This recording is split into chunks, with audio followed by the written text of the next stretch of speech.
walking up to freedom land. Ain't gonna let nobody turn me around. No, turn me around. No, turn me around. Gonna let nobody turn me around. I'm gonna keep on walking, keep on talking, walking up to freedom land. I ain't gonna let no closed door turn me around. No, turn me around. No, turn me around.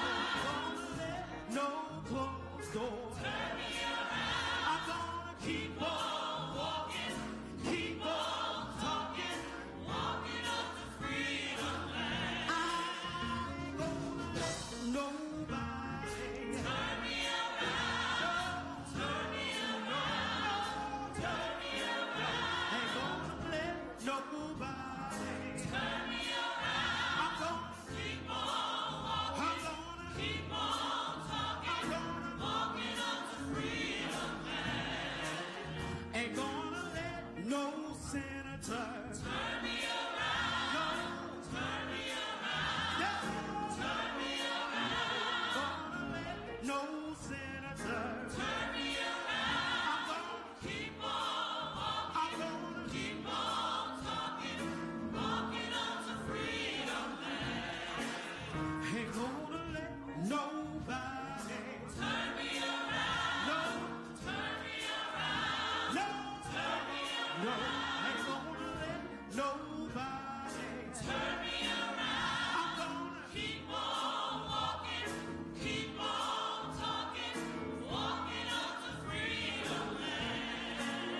Ain't gonna let no handcuffs turn me around. No, turn me around. No, turn me around. Ain't gonna let no handcuffs turn me around. I'm gonna keep on walking. I'm gonna keep on talking, walking up to freedom. Let me hear you say, I ain't gonna let nobody turn me around, turn me around, turn me around, turn me around. Keep on walking, keep on talking.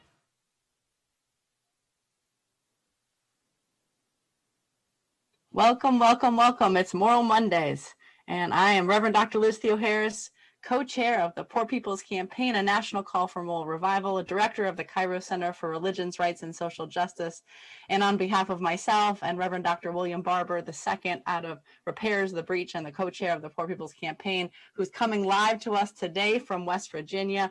Glad to be with you, glad to be gathering today as we raise the sound, raise the alarm that we need a just COVID relief package, that it must include $15 minimum wages, everybody in, including sub-minimum wage workers, tip workers, everybody, and it needs to be passed immediately. We're here to say that we need to expand healthcare in this moment and that this all needs to be done now. So you are here. There are thousands of people across the country gathering online. We have folks that are in person also gathering in states across the country.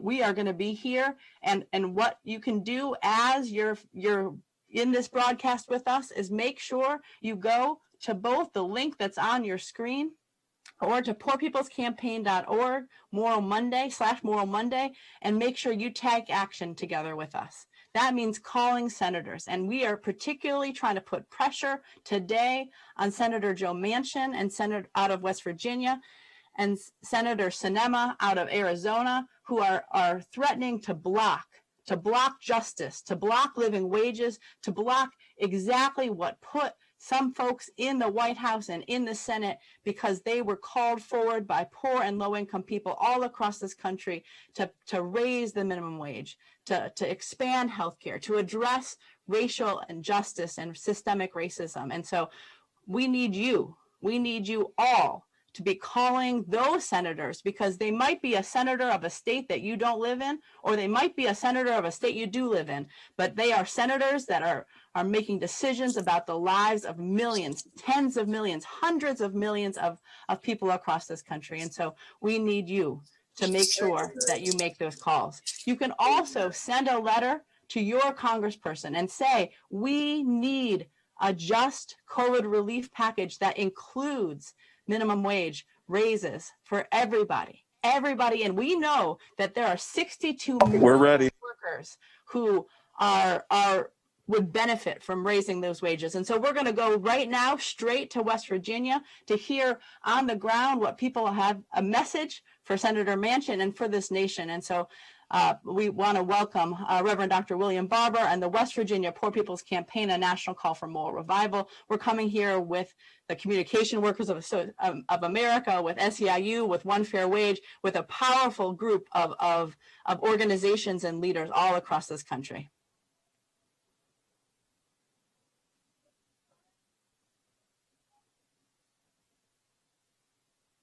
Today, we are gathering in 8 states, plus the District of Columbia. I just dropped my mask. 8 states plus the District of Columbia. The Poor People's Campaign, a national call for a moral revival, has joined SEIU, One Fair Wage, CWA, to demand health care for all, $15 an hour minimum wage for all, and full and just COVID relief. I'm going to try to get out of the way. You see all the people behind, lift your signs up. Now, we need to know here in West Virginia, and particularly for the West Virginia media, there's 710,000 poor people and low-income people in West Virginia. 350,000 of them work for less than $15 an hour. That's 50% of the people in this state working for less than a living wage. Many of them don't have health care. That's not right, and it's time to turn it around. We also want you to know that as we come here today, we got the lottery building on one side and the hospital on the other. The people in this state that don't make 15, they are playing Russian roulette lottery with their lives. Many of them can't even go to the hospital. It's time for that to be over. And Senator Manchin has the power in this moment to make it so, and to be either the greatest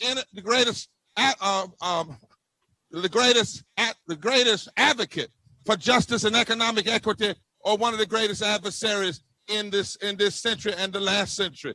We also in Arizona today, 2.9 million people are poor and low income. 1.2 million make less than a living wage in Arizona. And Kristen Sinema, the senator there, there's no reason you should be talking about not supporting full COVID relief with $15 an hour. We're in 8 states. In D.C., we're gathering today 45.8 million poor and low income people, 18 million who make less than $15 an hour.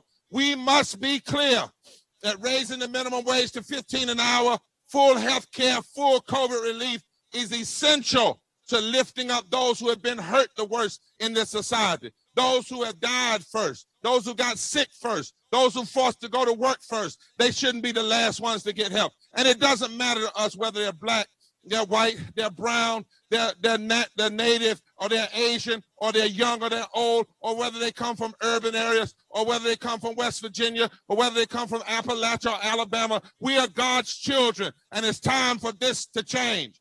This is our economic Selma. You can't build back unless you build up from the bottom.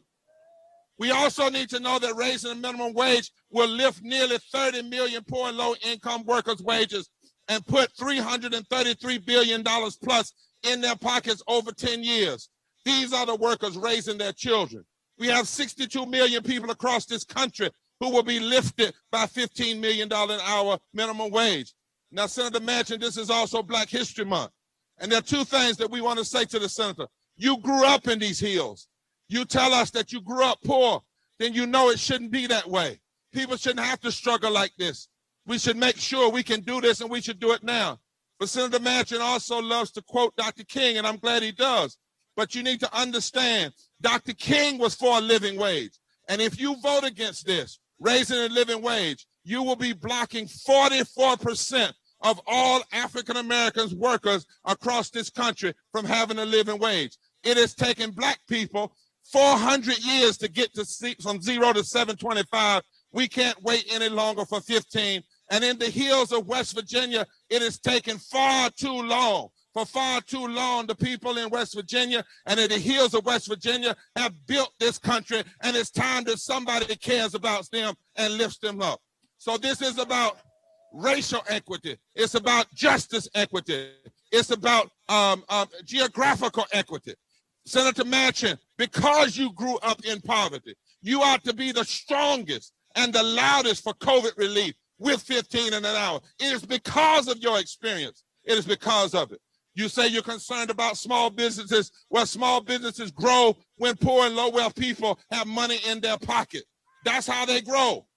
Now, we've never been this close.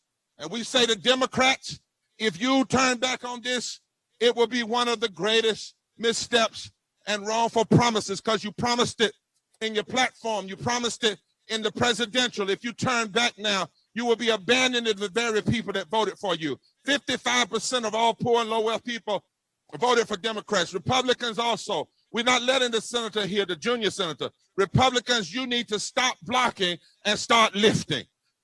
Senator Manchin, you need to be strong and clear and focused as a Democrat. The Republicans, you need to stop blocking and start lifting, because we are all God's children, and it's time that we care about those from the bottom first. Do not call us essential workers and then don't provide the essential things that we need. The time is now. Our next speakers are coming right up right now from West Virginia. First, Jean and Pam.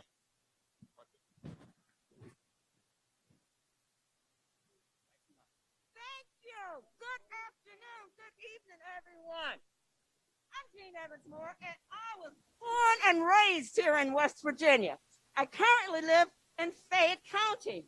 Well, last Thursday, Senator Manchin met with the Poor People's Campaign. He had Governor Maskin, he had contacted us for a meeting. We did not contact him. I want you to know that. What we have done got his attention, so he contacted us. Well, one of the things I heard Senator Manchin say is he was born and raised poor. His family was poor. He knows West Virginians are poor. Well, I am wondering, since he knows West Virginians are poor, and since he knows the position he is in, why is he not working to give us the full 15 minimum wage? He knows that is lower than what is needed right now. Well, Senator Manchin, we are here to help you become the senator that you don't think you can be. That's our job. We're going to help you do that.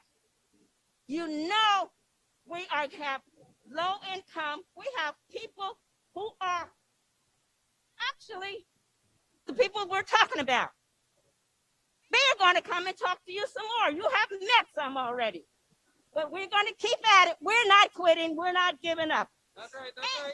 And I want you to know, over there a little bit is Senator Capito. We're not letting you off the hook. You are representing West Virginians also. And we also know that you and Senator Manchin like to do these things together and get them in the newspaper. That's wonderful. Now, we want to see the two of you become the heroes and sheroes of West Virginia. You get together. Okay. Something I kind of thought of, I've kind of forgotten. Senator Manchin mentioned this $11 an hour minimum wage. You can make it off $11 an hour. Well, I don't think so. Because you're going to hear at some point one of our speakers who knows that is not true. Senator Manchin, do the right thing. Become the senator that you can become. Take care of West Virginia. Okay.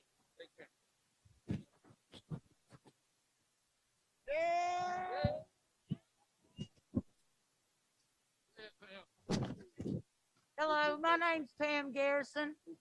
I've been a minimum wage worker my whole life, and I don't want it to be generational. My kids, our kids are working minimum wage now. We have to take the people on Social Security. We're supporting our young people because on minimum wage, they're paying $50 for a box of diapers. That's right. They're paying $700 to $800 rent, $350 utilities. They cannot live like that. And older ones, it's our kids. Every one of us want to see our kids do better. We don't want to make poverty a generational thing that we hand to our kids to rake and scrape. And our grandkids, the schools are feeding our kids right now after school and on the weekends because there is such a food shortage, such a food insecurities in West Virginia. This ain't right, people. This ain't right. We're not lazy. We work. We work. That's right. We want a living wage. We want unions. We want health care. We want just what basic people need. And that's all we're asking for. Live in our shoes. Live in our shoes one day. One day. And you will see $15 an hour is not too much. We want to live. COVID relief is not too much. And if we can afford lotteries, we can afford to feed our kids. That's right. Thank you. And join us. What do you say to Senator Manchin? Senator Manchin, listen. Listen to your people. We don't want a handout. We want fair. That's right. Come and give us what we want. That's right. Do what is right. That's right. That's right. I'm gonna have to do it like this because it ain't allowing me to.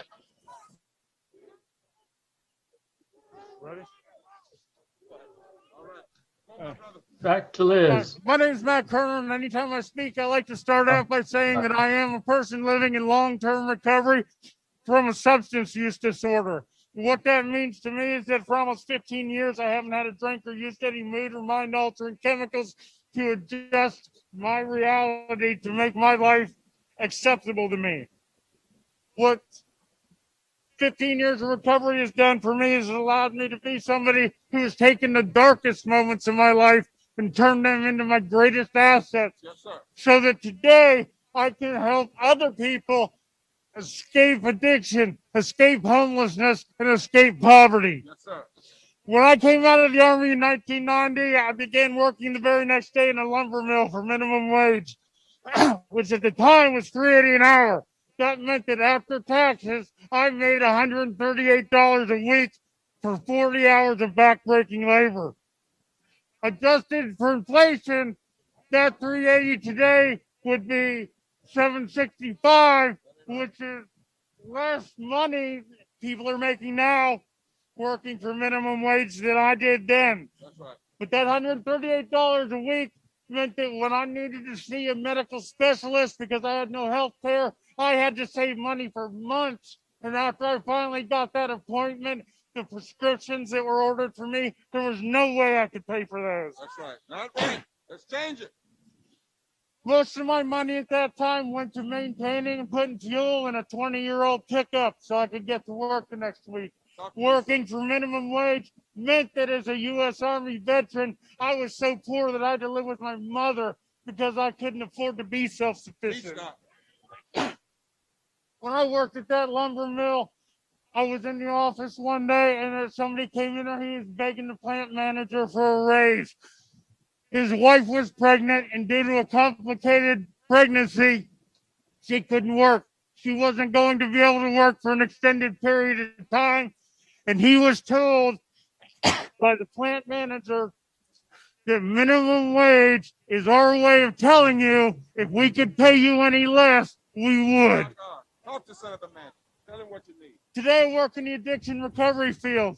And one of my greatest concerns is that when I release people, I release them back into poverty, which greatly exacerbates the chances of them relapsing or re-engaging in criminal behavior. Things that would not happen if they had the dignity of working for a living wage. Senator Manchin, That's it. Talk to him. low-wage workers across this country are counting on you. You have made yourself a linchpin of what is happening now in Congress. They're holding their breath and they're praying that you'll come through for them. We've spoken once, and you've talked about 2018 as being your last campaign. And whether or not that happens, we all know that you aren't working in the U.S. Senate because you needed a job. We know that you're doing that because part of your makeup is wanting to be of service to others. And the bottom line is that at some point in our lives, we all want to be the hero. We've all sat on an empty playground basketball court with the clock in our head running down. We're down to 3 seconds, and we got to take that shot because we're going to bring the NCAA championship banner home to the Coliseum in Morgantown. Senator Manchin, take your shot. Do what's best for West Virginia's families and children. Think it. Bring that home to us. That's it. Powerful words and an action coming out of West Virginia. Amazing folks that are doing organizing right on the ground in West Virginia and all across the country. We have folks that speak outs in Arizona, in California, and Illinois, in Michigan, in New Hampshire, and New York, and Pennsylvania, and in our nation's capital, Washington, D.C. And we're here today for this Moral Monday because we're calling to heal this nation. We're saying we need health care for all. We're saying we need COVID relief with $15 an hour for all workers, including sub-minimum wage workers now. And what we know is that as we fight and move forward together, we cannot move one step back. There are powerful actions still taking place, and will continue. But we're going to keep on moving. I want to now introduce and welcome Mary Kay Henry, president of SEIU, in the forefront of this struggle for workers' rights, for living wages, and to lift everybody in this whole society from the bottom. And so, Mary Kay Henry, thank you so much for the work you're doing. We welcome you and workers from SEIU to this broadcast now. Thank you so much, Reverend Liz Theo-Harris and Bishop William Barber II, and to every leader in the Poor People's Campaign, a national call for a moral revival. The 2 million members of SEIU are proud to stand with you, Communications Workers of America, and One Fair Wage in demanding that our Congress take action to eliminate the sub-minimum tipped wage and to raise wages to 15 and to provide a union for all working people in this country, in addition to the COVID relief that we need, and in addition to state and local governments getting the resources they need to crush the virus and to create good jobs for all of us to do all across this economy. I'm so proud that our members are fighting alongside the Poor People's Campaign in getting the Senate to come to their senses. As we just heard powerfully from our leaders in West Virginia, we agree this is a matter about racial equity, about justice equity, and geographic equity, as Bishop Barber said, and we know that we've had essential workers on the front lines of this pandemic showing up to feed us, to care for us, and serve us since the beginning of this pandemic. And now is the time to respect us, protect us, and pay us what we're worth, to actually treat us as essential and not just call us essential. And one of the leaders in this movement from our union, Tanya Jones Costa, is with me today from Atlanta, Georgia. She's a home care provider. She's going to describe why she does this work and why it means so much to her to be part of this movement. There are 4 million home care providers in this nation, earning between $7.25 an hour and $9 as the average wage for a job that is essential in caring for our elders and people with disabilities. And I know the Poor People's Campaign joins me in saying it's long past time for these women, primarily women of color and immigrant women, to be valued for the work they do. And that's why joining with you in demanding the $15 minimum wage as part of the American Rescue Plan is so essential to honoring the work that caregivers do each and every day. LaTanya, please join us in telling your story about why you're fighting for 15 for caregivers all across this country. Thank you, Mary Kay. My name is LaTanya Jones Costa. I'm a mother, a wife, and a home care worker in Atlanta, Georgia. I've been working in home care for 23 years. Home care is a calling.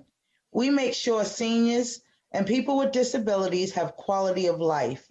In addition to helping with baths or getting prescriptions filled, we're their confidants, their housekeepers, and their cooks. Home care workers are doing everything we can to help other people, but there's no one helping us. Despite being a PCA and having advanced certifications, my agency only pays $10 an hour. I don't have health care, paid leave, or sick time. Because of COVID and families cutting back on people coming into their homes, my agency didn't have any hours for me. I was able to pick up a client on my own, but she recently passed away. Now, as I wait for my next client, I'm struggling. I have to make the difficult choice of exposing myself and my family to the coronavirus or not get paid. I've been a part of Fight for 15 in the union for about 6 years. It inspired me to turn out my family and all my friends and neighbors to vote in November and in the special Georgia Senate election in January. Finally, I feel there's hope. We finally have leaders who will take bold action on racial and economic justice. That starts with passing a minimum wage of $15 an hour. That wage so many families like mine need. But we can't stop there. To truly change how we care for our nation's seniors and people with disabilities, we need a much bigger investment in the home care workers who are keeping them safe at home. President Biden's Care Workforce Plan would make needed home care jobs good union jobs that pay professional caregivers like me a minimum of $15 and provide basic benefits like health care and paid sick leave. Home care is essential, and home care workers are essential workers. It's time to respect us, protect us, and pay us. Thank you, Mary Kay. Powerful, powerful, powerful. I'm sure people heard that, right? We have healthcare workers, home healthcare workers that cannot get paid sick leave, that cannot get the hours, and that cannot afford healthcare in the richest country in the world. And this is not right. This is not just. All of these issues are connected, and that's why we're connecting them up and making our voices loud and clear on this Moral Monday. Now, I want to remind people that they should go to poorpeoplescampaign.org/Moral Monday and make sure that you call your senators, you send your letters to your congresspeople, and that you take action as you're tuning in. And now it's my great honor to introduce another really powerful partner in this work. We've been partnering for the last couple of weeks with One Fair Wage and Seiu Jarayaman. And thank you so much for the powerful actions that people are doing across this country, in cities and states across the country as a part of One Fair Wage. We know that too often and for too long, sub-minimum wage workers, tip workers have been left out. That is a legacy of slavery. We cannot allow that to happen in this minimum wage bill. We know that all of us are committed to fighting to make sure that everybody is in, nobody's out. So thank you so much for your leadership and for helping to organize this all today. Thank you so much, Reverend Liz and Reverend Barber and Mary Kay and CWA and everybody who's a part of today's event. We really deeply appreciate being a part of a movement for, livable wages and a truly historic moment, because as you mentioned, not only is it historic to raise the wage to 15, it is historic, this bill, because there has never been a federal minimum wage increase in the history of the United States before that didn't cut out tipped workers. There has never been a bill prior to this one at the federal level that didn't actually leave tipped workers behind.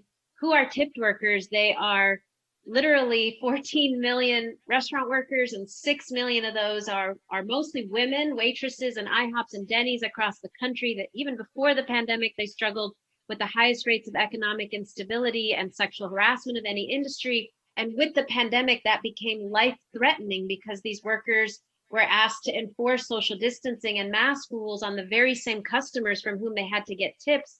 And thousands of women across the country, some of whom were profiled in yesterday's Sunday New York Times, actually were asked to take off their masks to have male customers judge their looks and therefore their tips on that basis, which is life-threatening to them and their families. So it is become a COVID emergency. It has become a COVID emergency when you have workers who are living off tips because they get a wage of $2 and feel they must expose themselves to the virus to get tips. That is a COVID emergency.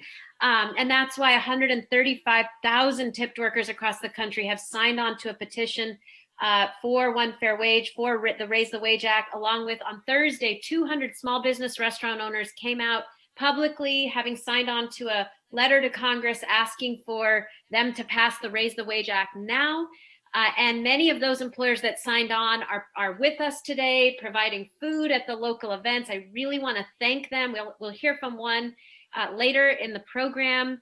And I want to thank all the tipped workers who are standing with all of you at the Poor People's Campaign and SEIU in the cold, in the rain today, in the snow and ice. I want to shout out folks around the country, tipped workers who have come out and, all over, including Damani, our leader in New York, and Mamdou, my co-founder and brother in Orlando, and so many others. And right now I want to introduce in Phoenix, Arizona, Haley, who has been a tipped worker herself and has also started organizing her peers in Phoenix, where Senator Sinema has not yet signed on to the Raise the Wage Act. So Haley, thank you for joining us.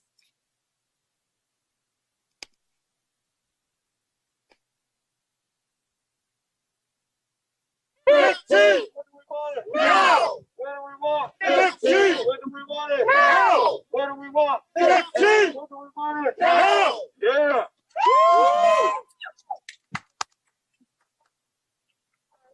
I can hold this for me, so I can hold my feet. And we're gonna keep going. Just get it one more time because we are representing Arizona. Sí se puede. Sí se puede. Sí se puede. Sí se puede. Sí se puede. Sí se puede. Sí se puede. Sí se puede. Yes. We are all essential. And we are treated not essential. It's not acceptable. Unions work. We need one fair wage. And what do we want? No. No. 15. Where's tips on top and healthcare for all? Yesterday.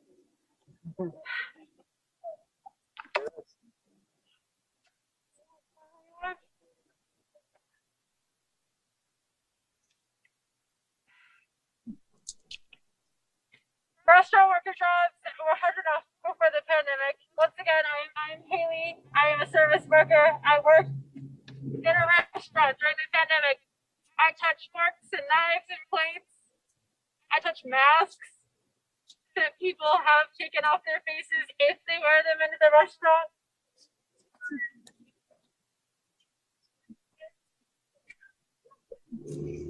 Every single day I go to work with a knot in my stomach. What am I going to bring home? Who am I going to bring it home to? I'm playing healthcare work for the people that don't care, that are apathetic, that would rather enjoy a meal and pretend like everything is normal. Everything is not normal. I said it before and I'll say it again, we have healthcare workers without healthcare. We certainly have tipped workers without healthcare.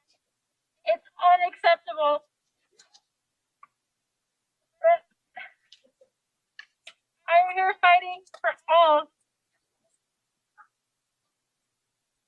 I'm getting emotional.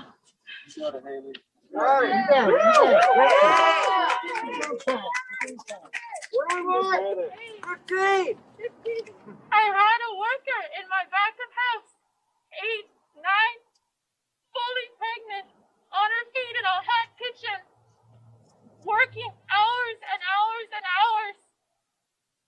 She should not be in a hot kitchen working hours and hours and hours with a life growing inside of her at the wage she's making. It's unacceptable. And that is not a one-off story. There are countless stories just like that. And it's not okay. This is absolutely atrocious, and Senator Sinema has not shown up. We're demanding that she shows up. Because when you, regardless of race or gender, anything, marginalized groups are being affected disproportionately, and it is unacceptable. We are dealing with a pandemic. We are dealing with losing homes and a crisis. Nothing about this is okay. And I go back to that $4, those four $1 bills that I look at on my dresser, and I see them, and I'm reminded that I am worth more, that we are worth more. Yes. We're a mighty group of people. We will continue to fight in unity and fight to have a livable wage and live comfortably and not be scared and have anxiety over who knows what could possibly happen. It's not right. And so I'll continue to reiterate, Senator Sinema needs to show up. Right. And she needs to show support and advocacy for this, for one fair wage, and for health care for all. $15 with tips on top, and health care for all. That is powerful, powerful, powerful. We thank the leaders in Phoenix, Arizona, and Haley for that story, for that clarion call, right? And let me remind folks that we all are impacted by what Senator Sinema is doing right now. And so it is our obligation, it is our duty to listen to the cries of workers who are being exploited and oppressed in this time and say that this is not right. It doesn't have to be this way. We're going to now head over to Washington, D.C. A powerful action and speak out is taking place there at our nation's capital. We want to open it up to Washington, D.C.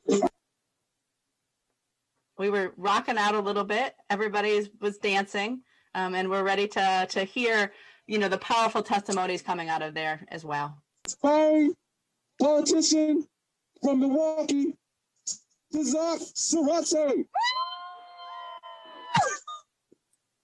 Good afternoon, everybody. Good afternoon. Thank you so much to all those who showed up and to all those at home watching. The time and effort you're putting towards this cause will not go unnoticed. Instead, you'll be in history books remembered as a generation that said, enough is enough, we demand better. My name is Tisol Alexander Sarate. I'm a 22-year-old from Milwaukee, Wisconsin, and this is the story about how COVID-19 brought about intense challenges and unexpected rewards into my life.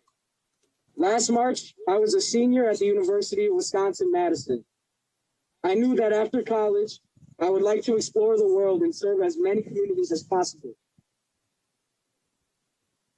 But what I didn't know was that due to a virus, I would not step foot on campus as a student again. The university encouraged their students after spring break to stay at home due to the pandemic. And so I spent the next few weeks finishing up my classes and talking to this friend I had made on one of my last nights in Madison. After graduating about 2 months later, I realized two things. I had no idea what I was going to do after college, and that I had fallen madly in love with this friend I had made. I know what some of you may be thinking, how could you fall in love with somebody after just a couple months of knowing one another? But this was different. We spent each and every day talking to one another, offering support, laughing, building this incredible bond that I became hooked on. This friend eventually became my girlfriend, and soon after, my girlfriend was offered a job in DC with Ocean Conservancy. I knew I could not, nor would not live without this person, so I decided to start looking for a job. I needed to save up enough money for the move and a couple months worth of rent. I figured, how hard could it be to find a job once I moved into the DC area? Now, let me tell you something I don't often admit. I was sadly mistaken.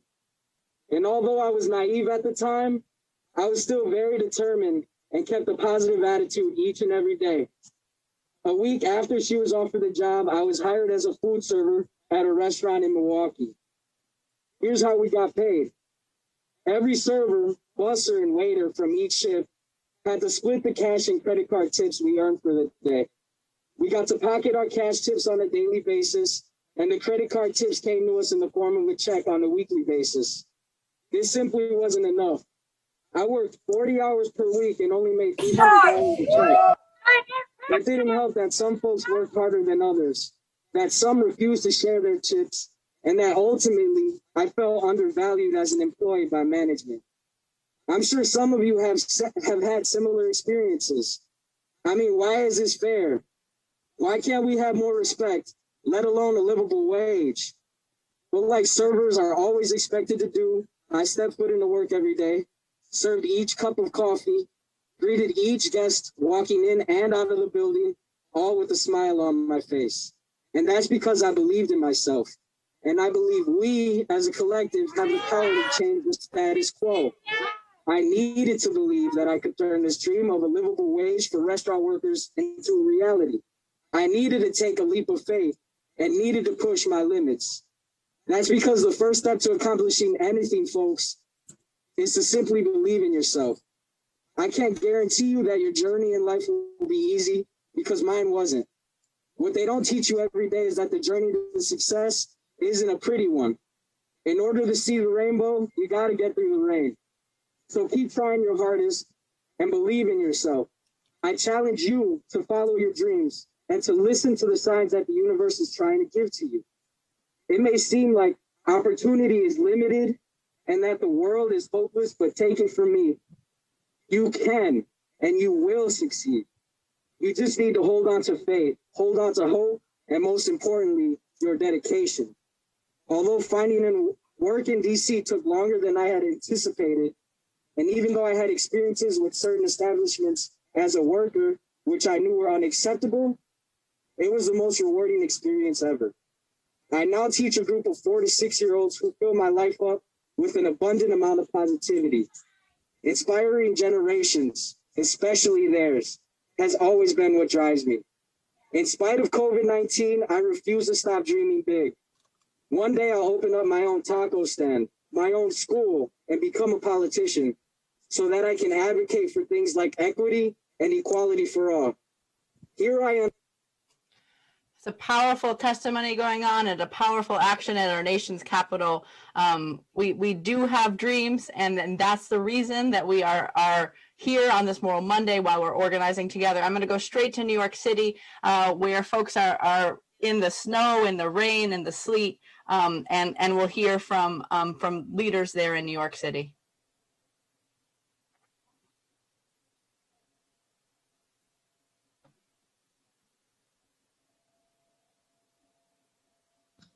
Brian in New York City, if you could come off mute and turn your phone to the side too, then we can hear what's going on there. More than anything. But I will say that as a small business owner, I've been fighting for the survival of my business for almost 12 months now, and spending a lot of time reflecting on a lot of the things that have been wrong with our industry during that time, and a lot of the things that COVID exposed that were wrong with our industry long before a pandemic came about. With that being said, I think that there's also an opportunity to move beyond just acknowledgement of those inequities and reflection upon that, and take real action and put action and meaning behind the words that we're all using right now, like accountability and dealing with inequities. When I opened my business and asked my employees to come back and help fight for the survival of my business, I wanted to make sure that I had started to do the bare minimum for as an owner, and to stand in solidarity with them meant that we were going to offer more than just the bare minimum, sub-minimum wage for even our tipped employees. And we offered more than a full minimum wage for them. That's the least that we could do as a small business. And it is really the first step, the bare minimum, the first step in addressing how we can make our industry more sustainable, how we can make our workforce more sustainable, and how we can bring humanity, dignity back to an industry built on providing hospitality, but who has left hospitality out of how we treat our workers. So thank you for being here, all of you, but all inspire me. I'm asking for not just Senator Schumer and our other elected officials to stand in solidarity with workers, but also my fellow business owners to stand up, take accountability, and support the people that are supporting them to open their doors every day. So thank you. So we're hearing from business owners, we're hearing from workers about why we need a living wage, why we need comprehensive COVID relief, why we need to expand healthcare. We're moving next to Chicago. Powerful speak out and action taking place there. Chicago, welcome to Moral Mondays.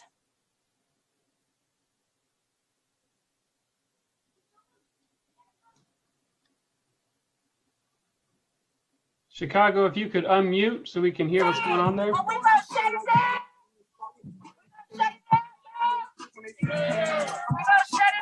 because we need this thing. Call your congressman. We just some kind of surviving.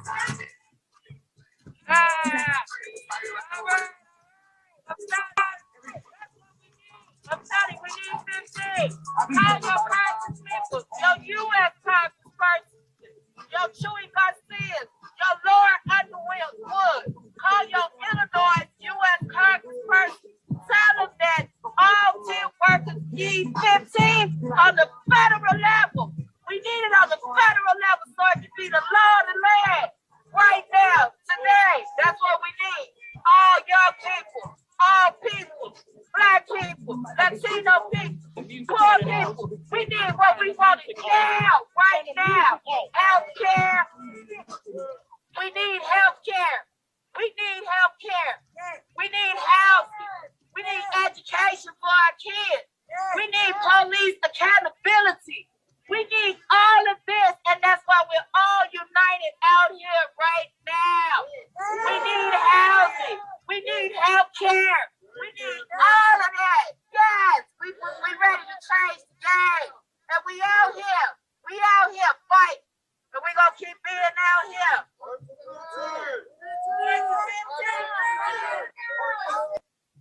We heard the call to action in Chicago, but we need health care. We need to raise the wage, and we need everybody here to call your senators, to call Senator Manchin and Senator Sinema, make sure that we actually have a just COVID relief package that includes minimum wage of $15, the rights for union members to keep on organizing, and to include sub-minimum wage workers in that. We're going to move to Detroit, where folks are also speaking out and organizing. Welcome, Detroit. Please come off mute and share with us what you're doing out there today.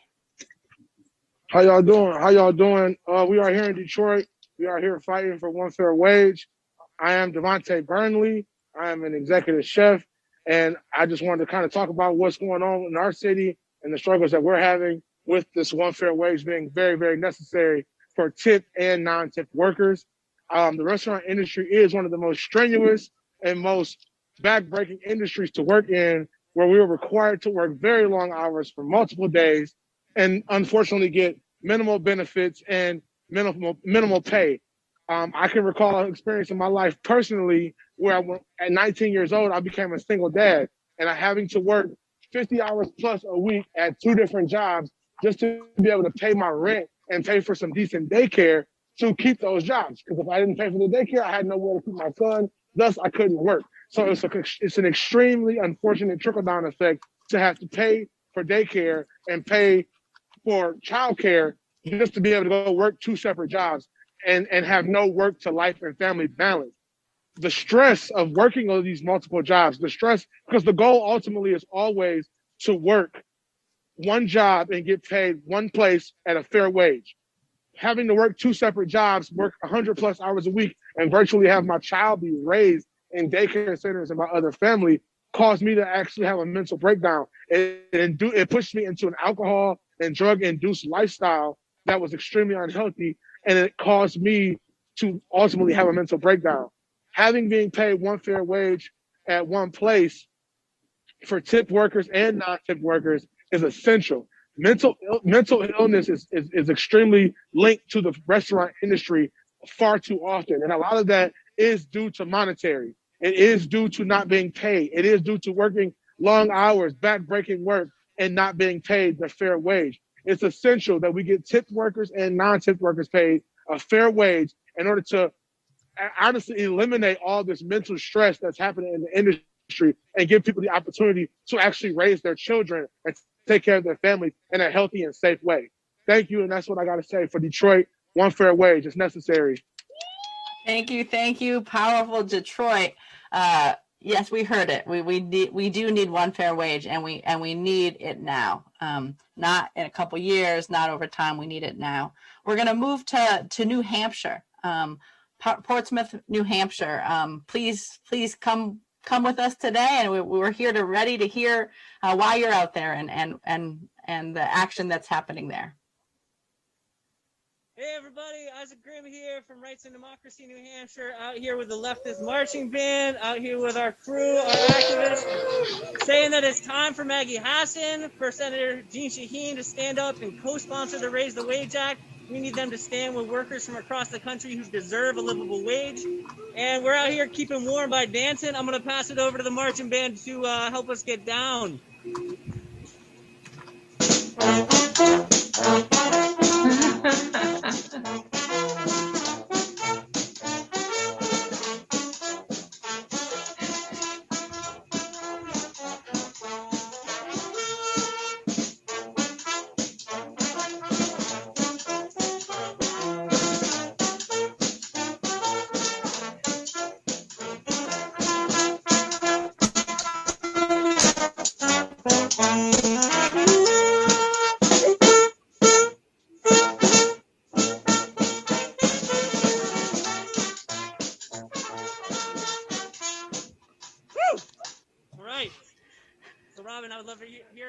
From you about why we're out here, why we need Hassan to stand with us to raise the wage. Are demanding Senator Hassan get behind them, raise to 15. We need $15 here in the state of New Hampshire. It's important for our workers. It's important for the people of New Hampshire. We're out here today to send that message loud and clear. Thank you, Robin. Catherine, why are you out here today? I'm here because I think that if we can believe in freehand economics, where was the freehand when Lehman Brothers collapsed? And it's easy to believe in freehand economics when your pockets are full. So I'm just asking for just decency and to give some dignity to people. And the reason why we don't have more people here is because they're all out working, trying to pay the bills. That's right. We're out here, but we're trying to keep it safe. And we're out here because we know that tens of thousands, almost 200,000 workers in New Hampshire would benefit from a $15 minimum wage. We know that our restaurants, that our businesses can afford that, and it could make our economy stronger. We know that folks have been struggling to get restaurant workers to come back to work, and this would make the difference for them. We're out here not only for justice and fairness for our people, but for an economy that's stronger in the face of this pandemic and this recession. We know we can do it, and we need our senators, Hassan and Shaheen, to stand with us. Thank you all for being out here across the country, and we hope we can get our senators on board now. We need it now. No. Raise the wage now! Powerful message and call to action from New Hampshire. We thank everybody that's out there. And we do have our marching orders and luckily also a marching band. We're gonna take a minute, come online to some of the folks, some of the labor leaders that we have also in this midst that are partnering together, building a broad and big movement. I want to introduce Roz Pellis, the senior advisor to the Poor People's Campaign and vice president of repairs of the breach, who's going to introduce our next speakers now. So this is a powerful day all over the country, but we really are seeing today people all over the country standing up and demanding COVID relief that must definitely include a minimum wage raise to $15 an hour for all workers and health care for all. Everybody has the right to live. Folks across this country are refusing to be divided. We stand united across all lines, geography, race, type of work, union members and tip workers. We're all in this together. When we stand together, we can win together. And the unions are definitely in this fight. They are definitely standing up around these issues and standing up for all of us. Our next speaker is Sarah Steffens, Secretary Treasurer of the Communication Workers of America. Sarah, who is a great leader of the labor movement, who's been in this fight, will join us and tell us why CWA is in this fight. Sarah? Thank you so much, Roz. I am proud to be here today with the Poor People's Campaign and to echo this call for just COVID-19 relief and a $15 minimum wage for all workers. This would have a profound effect on many workers who are organizing with our union, including workers in the airline industry, at call centers, retail stores, and banks. These frontline workers are on the job full-time for some of our nation's most profitable corporations, but many are still paid poverty wages. Most of the people working these jobs, these low-wage jobs, are adult women who, despite working full-time, struggle to support their families and their children. They have to make tough choices about which bills to pay or whether to fill their gas tank or get the groceries they need to feed their family. And that is unacceptable in a nation as wealthy as ours. It's wrong. I'm proud to introduce all of you today to Tanya Jackson, a customer service rep at the Maximus Call Center in Hattiesburg, Mississippi. Ms. Jackson has been organizing with her coworkers at the call center and with our union CWA for higher wages, better treatment on the job, access to affordable health care. Maximus is the largest provider of call center services to the federal government. Tanya works an important, difficult job answering the lines for 1-800-Medicare and the Affordable Care Act marketplace. She and her coworkers are essential government employees, and they assist Americans with critical questions about their health care. During this pandemic, their work is more important than ever, and they deserve to be treated with dignity and respect. But Tanya is currently only being paid about $11 an hour. And last month, to make things worse, Maximus imposed major health care coverage costs on their employees. The new health plans require either a $4,500 deductible or $1,950 in new premiums, and that is completely unaffordable on Tanya's current wage. It's shameful for a major public contractor like Maximus, which reported $3.4 billion in revenue last year, to shift costs for healthcare on the backs of their workforce. We at CWA are also calling on President Biden and his administration to fulfill their promise to federal contractor workers like Tanya and to raise the federal contractor minimum wage. This could be done easily through an executive order. We want it to be $15 an hour as soon as possible. This would be a critical step in the right direction to raise pay for women like Tanya Jackson, as well as hundreds of thousands of low-wage workers nationwide who are doing essential work on behalf of our government. So with that, I'll pass it to Ms. Jackson, and she can tell you a little bit about herself and the brave struggle that she and her coworkers have been fighting together. All right, thank you, Ms. Steffens, for that powerful introduction. I am proud to stand here today in solidarity with you all in the struggle for a living wage for all working people. My name is Tanya Jackson. I am a grandmother, a mother, and a hardworking, God-fearing woman. I work both at Maximus Call Center and part-time doing private care. At Maximus, I make around $11 an hour, and it is still barely enough with the extra job to supplement my income and make enough to support my family like I need to. I love taking care of people and take pride in my work helping Medicare beneficiaries understand their health care insurance, which I've done for almost 6 years. It can be tough, and it takes a lot of knowledge and understanding to get around our healthcare system. But even so, I only make the bare minimum required by law for my job as a federal contractor worker, just around $11 an hour for that complex work. When your employer pays you the legal minimum, whether it's criminally low federal minimum wage of the $7.25, or minimum amount of federal government has set aside for its contractors' employees, it tells you something. It tells you that your employer would gladly pay you less if they could get away with it. On top of that, Maximus changed our healthcare carriers in 2021, and they hiked our deductible for the plan from $2,500 to $4,500 annually. And I asked myself, how can my coworkers and I afford the additional $2,000 a year out of pocket when we make as little as $11 per hour. Even without those additional health care costs, it's a struggle. I'm a hard worker. I believe in fair pay and for an honest day's work. A $15 an hour minimum wage is a good start for ensuring all of America isn't merely surviving, but truly living the American dream. This is one of the many reasons my coworkers and I are organizing a union with CWA so that we can get the pay, benefits, and respect that we deserve. If we made more, it would reduce racial and gender pay disparities in our community, help boost our local economy, and bring badly needed money to Mississippi. The city I work in, Hattiesburg, has a lot of service industries and frontline workers who make as little as $7.25 per hour. No one can survive or raise a family on that. I am so inspired by this movement and the commitment I've seen on this call to a better future for all working Americans.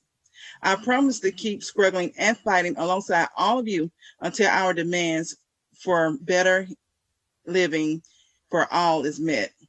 As we say at our union organization meetings, when we move, they move. Thank you. Thank you, Tanya. And that's all right. When we move, they will move. And that has to be a slogan we pick up. You know, a real relief bill truly requires a $15 minimum wage and health care for all. And I want to introduce our next speaker, Roberto Torres, a Unite Here union member and hotel worker from New York City. He and tens of thousands of his union brothers and sisters know the pain and fear of the loss of health care. Roberto, will you tell us your story? Thank you, Roz. My name is Roberto Torres. I have worked as a room service server at Park Hyatt since 2014, and I've been a proud member of the Hotel Trades Council for 11 years. I want to urge Congress to include full COBRA coverage in the next stimulus package. Since being laid off, keeping my insurance has been one of my biggest concerns. Luckily, our union was able to negotiate an extension of health insurance coverage with the industry, which extended our care through the end of 2020. After the extension expired, 2 out of our 4 union health centers temporarily closed due to the lack of required funding. For our members who are still working, this has left them with fewer options for care and forced many of them to travel further to receive less comprehensive care. This year, members who have been laid off like me are faced with the prospect of paying for new coverage out of pocket, going without insurance until we are able to return to work. My father is also an HCC member and was laid off from his position last year. We are all worried about my mother, who is especially vulnerable to COVID because of her asthma.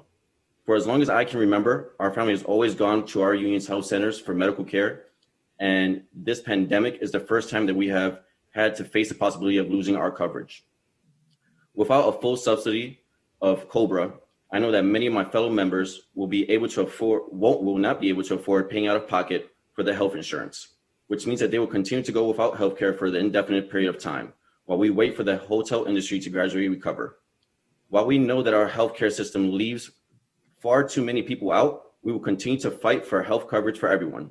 Right now, there are nearly 100,000 of my fellow union members and their families who are in danger of losing their healthcare in the middle of a pandemic, if the relief package doesn't include full COBRA coverage. My coworkers and I stand in solidarity with everyone who does not have access to health insurance. During this pandemic, we don't want to see anyone go backwards. We are all standing together for health care for everyone. Thank you for your time. Powerful stories, powerful organizing that people are doing. And indeed, this is a moment for solidarity. And that's what we're seeing today on this Moral Monday in cities and states across the country as these organizations and unions come together. We still have more speakouts that are taking place. And so I want to move us quickly to San Francisco, California, where we're going to hear why people are there organizing and how important it is for us to all come together and join. So California, if you would come off mute, we'd love to hear what you're out there doing today. Packer, delivery driver, Linda Liang has been a restaurant cook, a culinary instructor, a food tour guide, and a private chef. And she started supporting the Poor People's Campaign and One Fair Wage last year. So I want to invite Linda Liang to come tell us what it's like. Linda Liang, we're going to invite you to come speak to the nation about your situation. Thank you. Thank you, Now.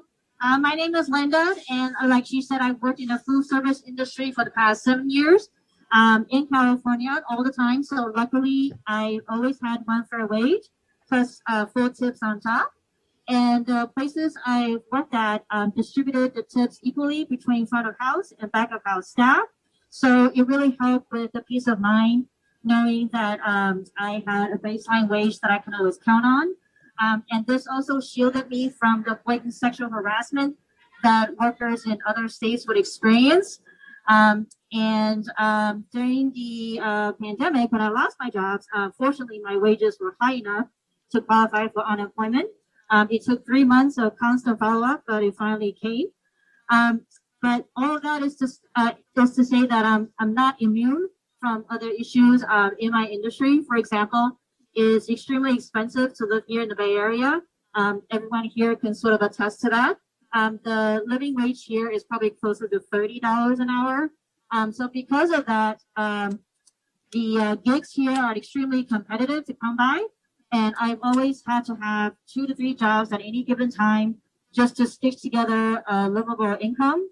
And that constant hustling can really take a toll on you mentally and emotionally. And then there will be times when things like a shift will be slow and management would just send you home early and just cut off your wages short for the day. And then when I started moving into spaces where I was one of the few people of color, I would notice very subtle slights from my white coworkers, such as they would take credit for things I said or did earlier. Just, very kind of little gestures like that can sort of accumulate over time. And so all of this is very common in my industry and across all industries, but that doesn't make it okay. We all deserve to prosper and to live with dignity and respect.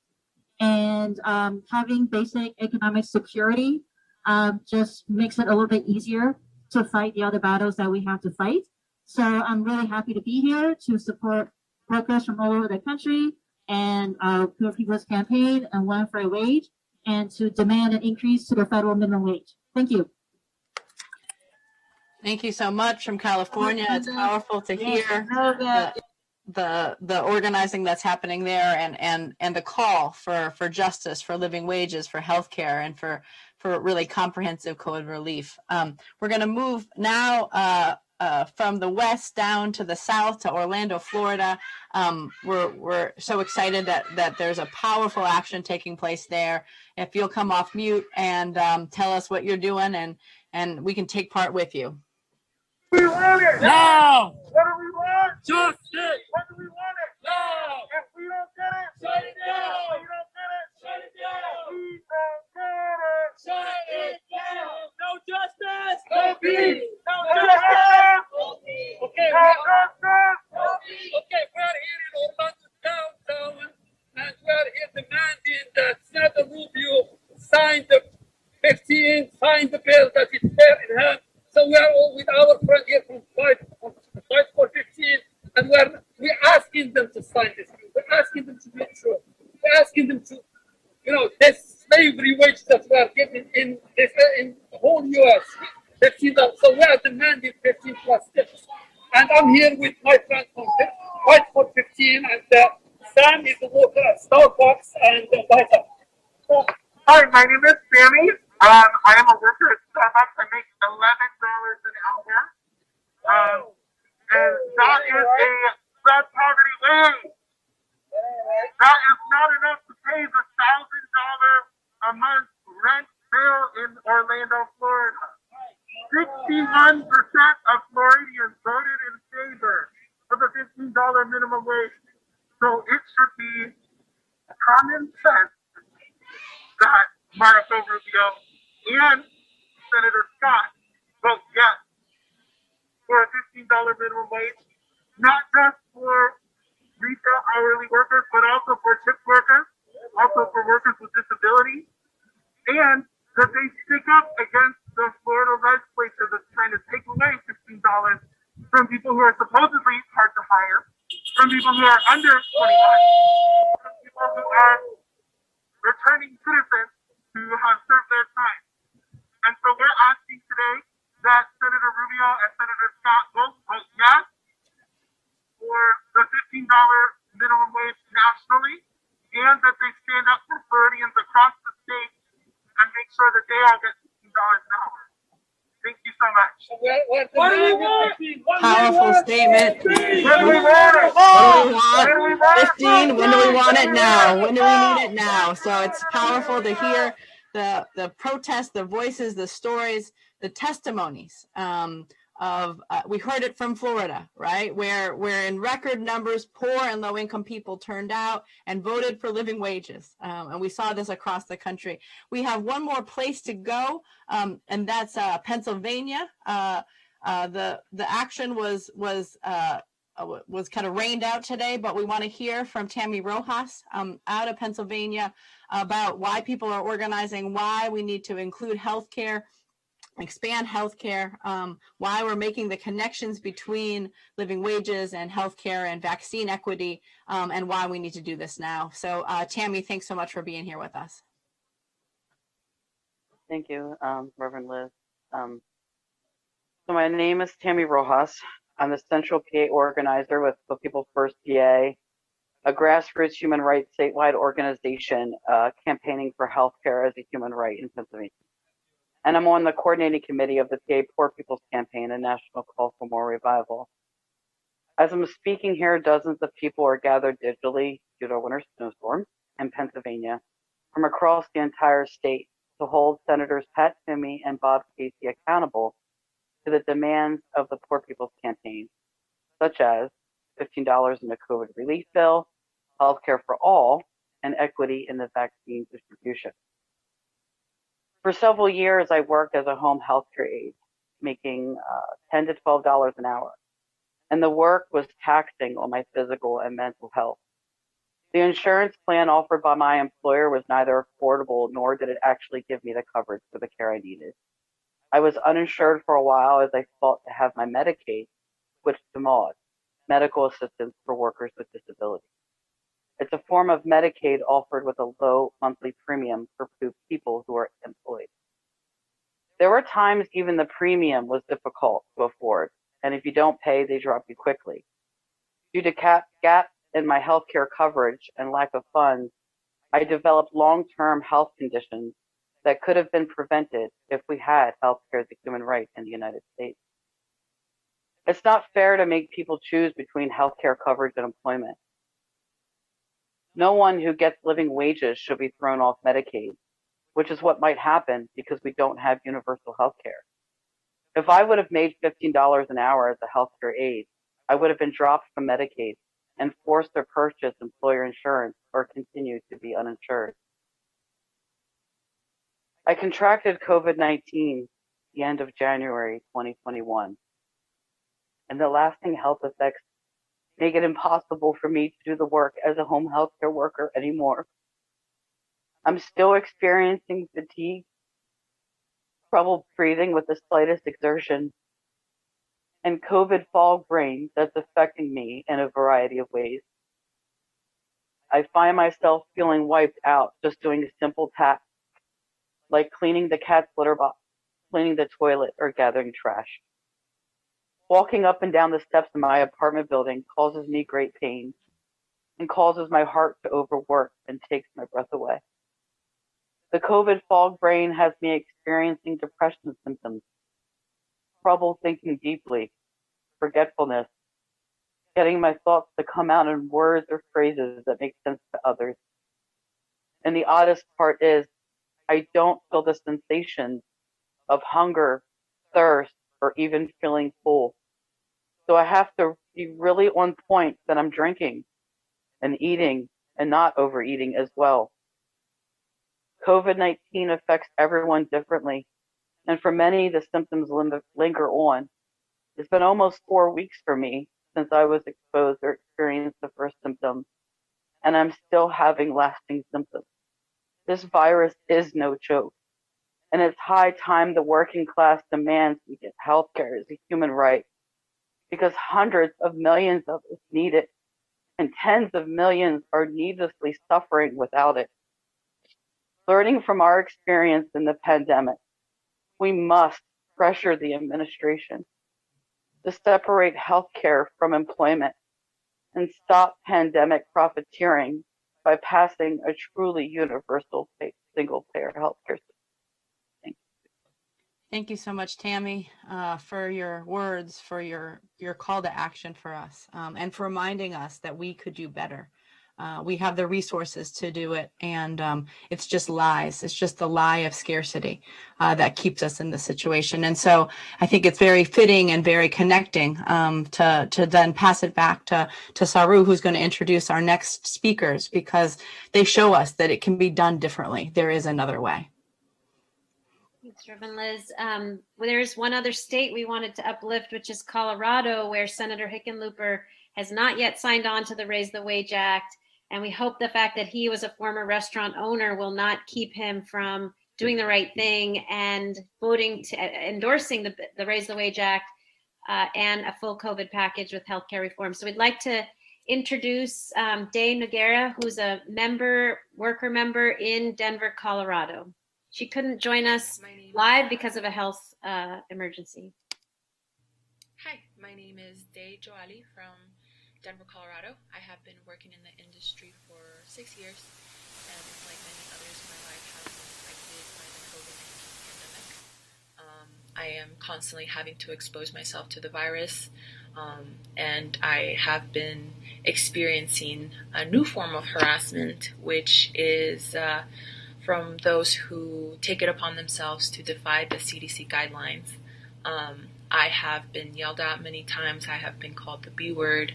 I have had people take off their face masks and get close to my face just to prove a point, which hasn't been easy considering that my family, who's also in the industry, have been laid off or have had our hours reduced to the bare minimum, which doesn't make it easy to pay off any of the already existing bills that we have and the piling medical bills that we have.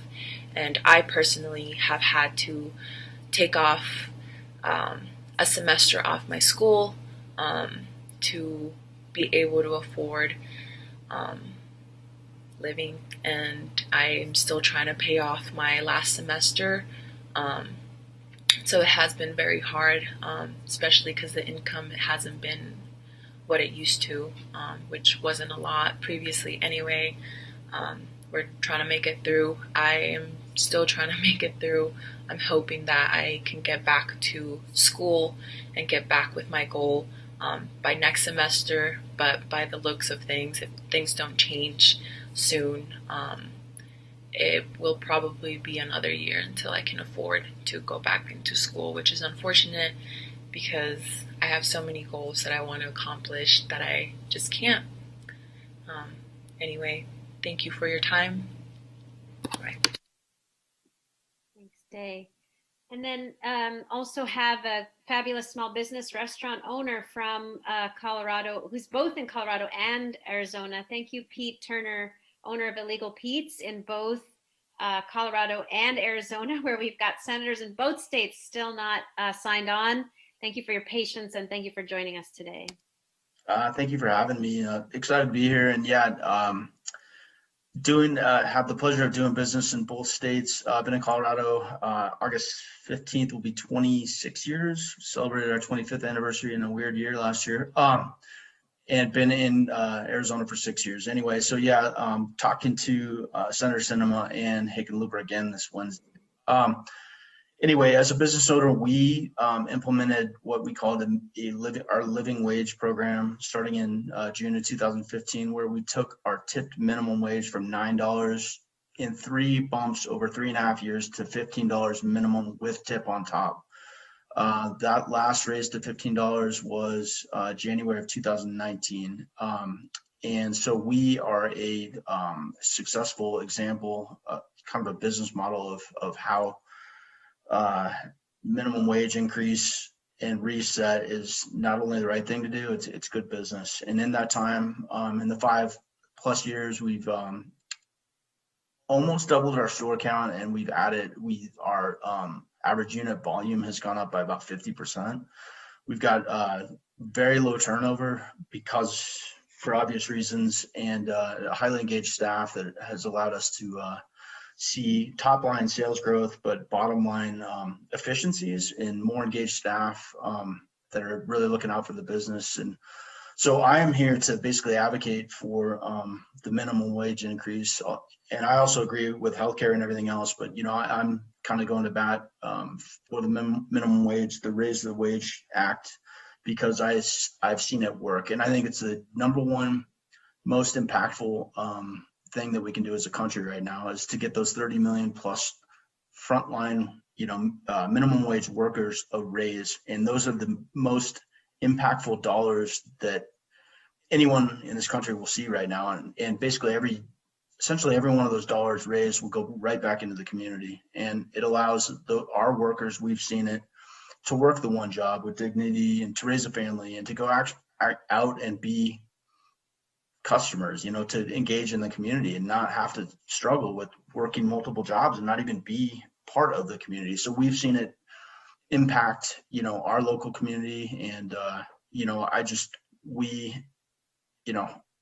we believe in it. We've seen it. And it's well past time that we do that. And one last thing, the pandemic has definitely highlighted how important, the frontline workers are, right? Essential. That's all we hear. Essential, essential, essential. So let's, it's really shown this country just how important, in the world really, how important these workers are. So let's put our money where our mouth is. And really that money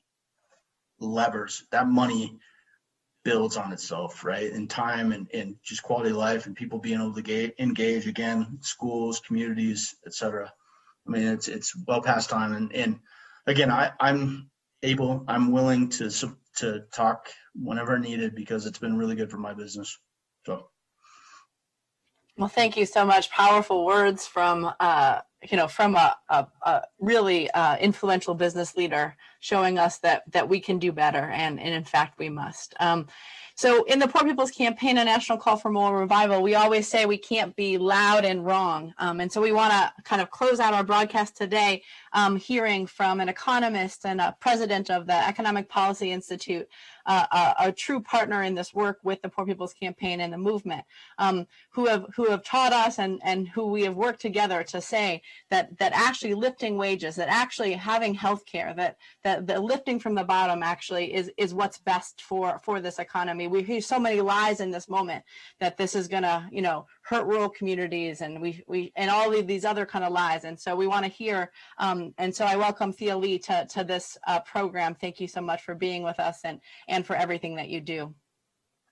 Thank you, Reverend Liz, and it's an honor and a pleasure to be here with you and with the Poor People's Campaign and with all the amazing activists who from around the country who are speaking.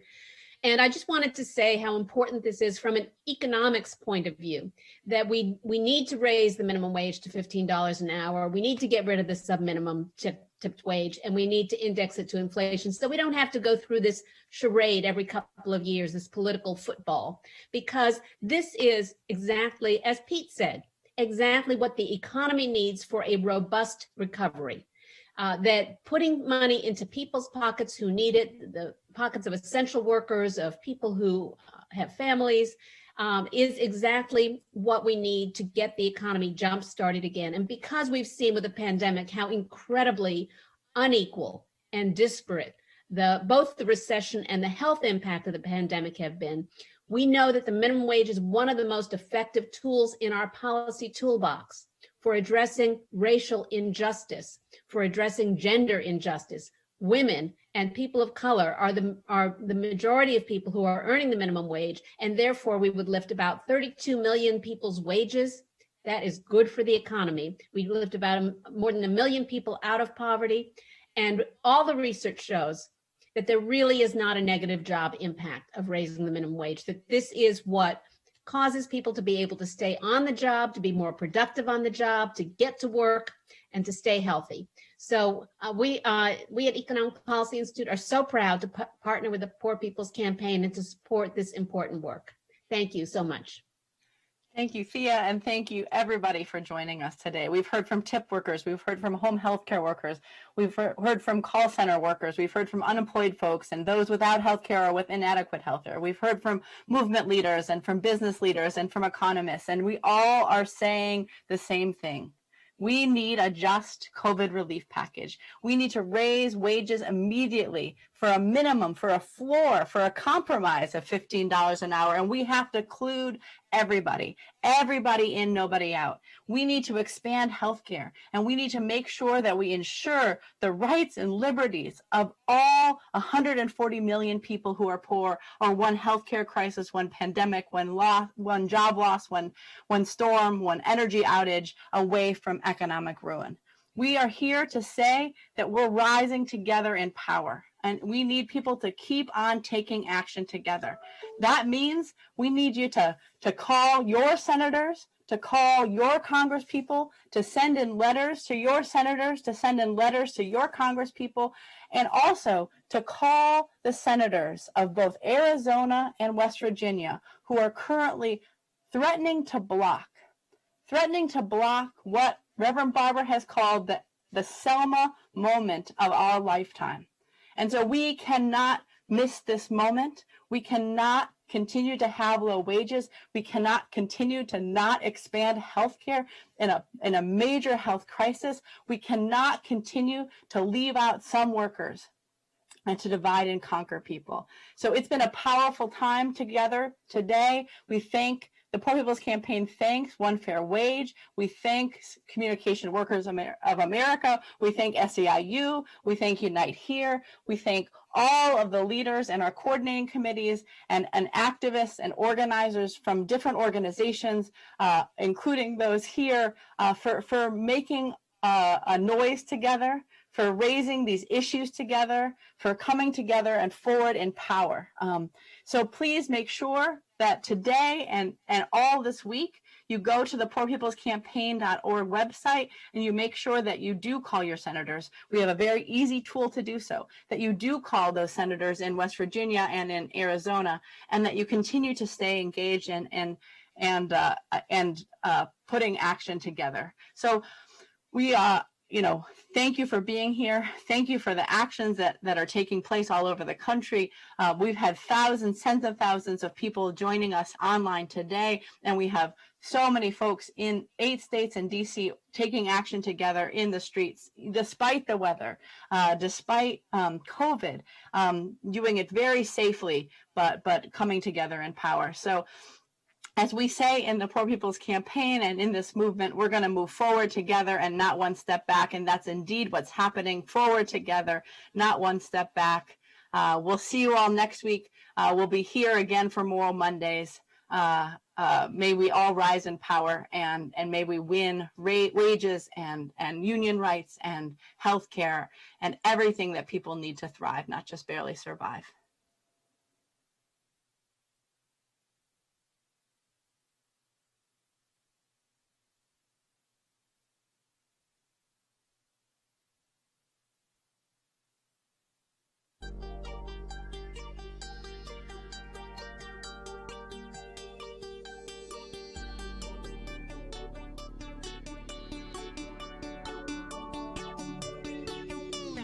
Hold up.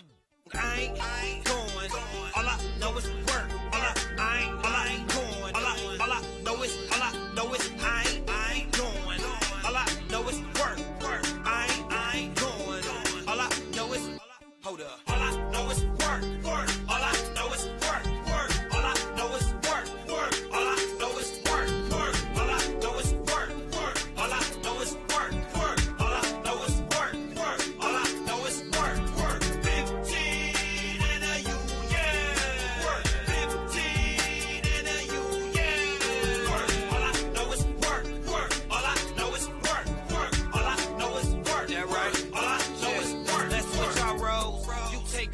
and live in them. I'ma make my billions of dollars off you and give you the minimum. You can raise the minimum wage, but still my funds is not to be played with. I ain't just assuming if it got a union, then they can just go back and change it, right? Wrong, I ain't going. All I know is work. I ain't going. All I know is hold up. I ain't going. All I know is work. I ain't going. All I know is hold up. All I know is work. All I know is work. All I know is work. All I know is work. All I know is work. All I know is work. All I know is work. All I know is work. 15 in a union. 15 in a union. All I know is work. All I know is work. All I know is work. Look. Hey, I'ma get what I deserve.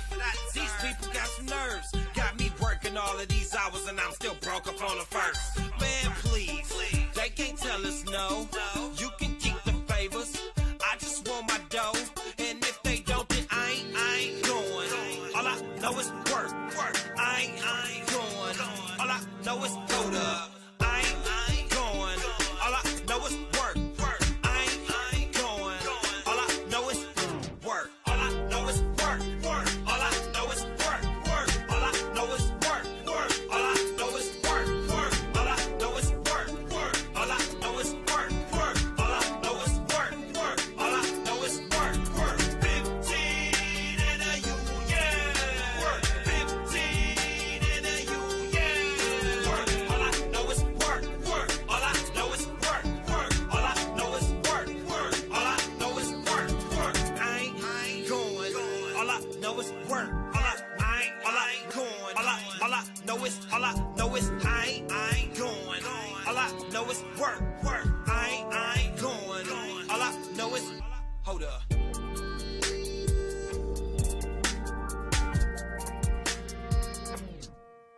Hold up.